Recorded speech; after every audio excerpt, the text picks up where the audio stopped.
मोदी सरकार का ऐतिहासिक फैसला। 88 साल बाद राष्ट्रगीत के मूल स्वरूप की वापसी। अब वंदे मातरम के सभी 6 अंतरे गाए जाएंगे। 88 साल पहले अंग्रेजों के पसीने छुड़ाने वाले जिस राष्ट्रगीत के मूल स्वरूप के गायन पर प्रतिबंध लगा दिया गया था, अब उस वंदे मातरम के सभी 6 अंतरों की गूंज पूरे देश में सुनाई देगी।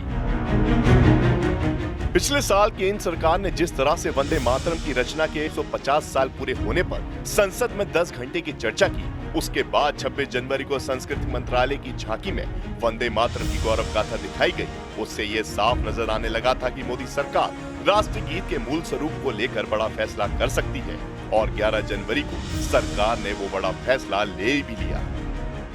केंद्रीय गृह मंत्रालय ने वंदे मातरम को लेकर एक नई गाइडलाइन जारी की है, जिसके मुताबिक सरकारी कार्यक्रमों में वंदे मातरम के सभी 6 छंद गाए जाएंगे।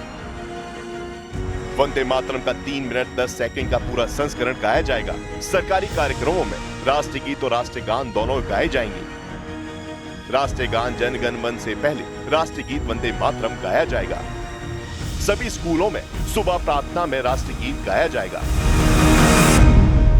ये बहुत ही सुंदर है। ये जेनजी क्राउड की मांग थी, ये देश का युवा चाहता था और देश के युवा की मांग प्रधानमंत्री मोदी जी, गृह मंत्रालय ने, अमित शाह जी ने सुनी है। बस दिल से धन्यवाद, साधुवाद। इसका इंतजार मुझे नहीं, पूरे देश के युवाओं को था। तो बदलना है तो इस पर व्यापक चर्चा होनी चाहिए थी और उन महान पुण्यात्माओं का अपमान भारतीय जनता पार्टी कर रही है, जिसमें रविन्द्रनाथ टैगोर जी थे, जिनके उसमें कमेटी बनी थी, और उन लोगों का अपमान मैं तो मानता हूँ। उन्होंने बहुत गहन चर्चा की। गहन चर्चा करने के बाद कहा कि इन स्टैंजा को गाया जाना चाहिए, लेकिन आज बदला जा रहा है, बिना चर्चा के बदला जा रहा है। देखिए, वंदे मातरम हमारी आत्मा है, आत्मा को कोई अलग नहीं कर सकता। सरकार ने अपने नोटिफिकेशन में वंदे मातरम के मूल स्वरूप की जानकारी देते हुए कहा कि अब से सभी सरकारी कार्यक्रमों में ये पूरा राष्ट्रगीत गाया जाएगा। यानी कि कांग्रेस ने शक्ति स्वरूपा मां दुर्गा की स्तुति वाली वंदे मातरम की जिन 13 लाइनों को गायन से हटा दिया था, अब वो लाइनें भी बिना किसी काट छाट के गाई जाएंगी। सरकार के इस फैसले पर बीजेपी नेता CR केशवन ने लिखा कि नेहरू के नेतृत्व में कांग्रेस ने धार्मिक आधार पर हवाला देकर वंदे मातरम को छोटा करने का ऐतिहासिक पाप और भूल की थी। जानबूझकर देवी मां दुर्गा और अन्य देवी देवताओं की प्रशंसा करने वाले छंदों को हटा दिया था। 150वें वर्ष के स्मरण उत्सव में हमारे गौरवशाली वंदे मातरम के संपूर्ण मूल का संस्करण का सम्मानजनक गायन सुनिश्चित करना सबसे उपयुक्त है। मैं उसका स्वागत करता हूँ। विपक्ष लेकिन ये आरोप लगा रहा है कि वो विपक्ष का काम है, उसके लिए विपक्ष को पूछना पड़ेगा आपको, पर मेरी तरफ से उसका स्वागत है। किस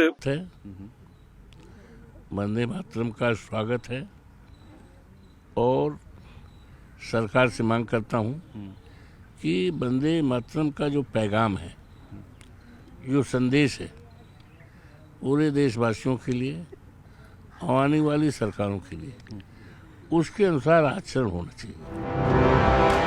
अब तक वंदे मातरम के मूल गीत के 6 पैरा में से केवल शुरुआती 2 पैरा ही गाए जाते थे। कांग्रेस ने 1937 में जिन्ना की अगुवाई वाली मुस्लिम लीग के विरोध के बाद वंदे मातरम के सभी 6 अंतरों को गाने पर रोक लगा दी थी। 1940 तक आते आते कांग्रेस ने अपने अधिवेशन में वंदे मातरम के गायन पर आधिकारिक रूप से प्रतिबंध लगा दिया। आजादी के बाद 24 जनवरी 1950 को भारत के प्रथम राष्ट्रपति डॉक्टर राजेंद्र प्रसाद ने वंदे मातरम को देश के राष्ट्रगीत के रूप में आधिकारिक रूप से अपनाया। बोलना चाहते हैं, वो सर्कुलर भी निकला होगा कि राष्ट्रगीत बंकिम चंद्र चट्टोपाध्याय जो लिखा था वो पूरा गाया जाएगा। हम फिर बोलेंगे, हम रविंद्रनाथ ठाकुर को मानते हैं, जो वो तैयार किया उसको ही हम राष्ट्रगीत बोल के मानेंगे। MH जो भी लिख ले, हम मोदी बाबू, अमित शाह बाबू को रविंद्रनाथ ठाकुर के ऊपर नहीं सोचते हैं। मातरम से कोई परंपरा टूट रही है तो ऐसा सोचने वाले दुर्भाग्यशाली हैं। हर भारतीय को तो वंदे मातरम पर गर्व है। जिस वंदे मातरम ने हजारों नौजवानों को मातृभूमि की स्वतंत्रता की बलिवेदी पर शहीद होने के लिए प्रेरित किया, उस वंदे मातरम का विरोध करना ओछी मानसिकता और मुस्लिम तुष्टिकरण का प्रयास है। हालांकि सिनेमा हॉल को नए नियमों से दूर रखा गया है, यानी सिनेमा घरों में फिल्म शुरू होने से पहले वंदे मातरम बजाना और खड़ा रहना अनिवार्य नहीं होगा और न ही किसी फिल्म के दौरान राष्ट्रीय गीत बजने पर खड़े होना जरूरी होगा।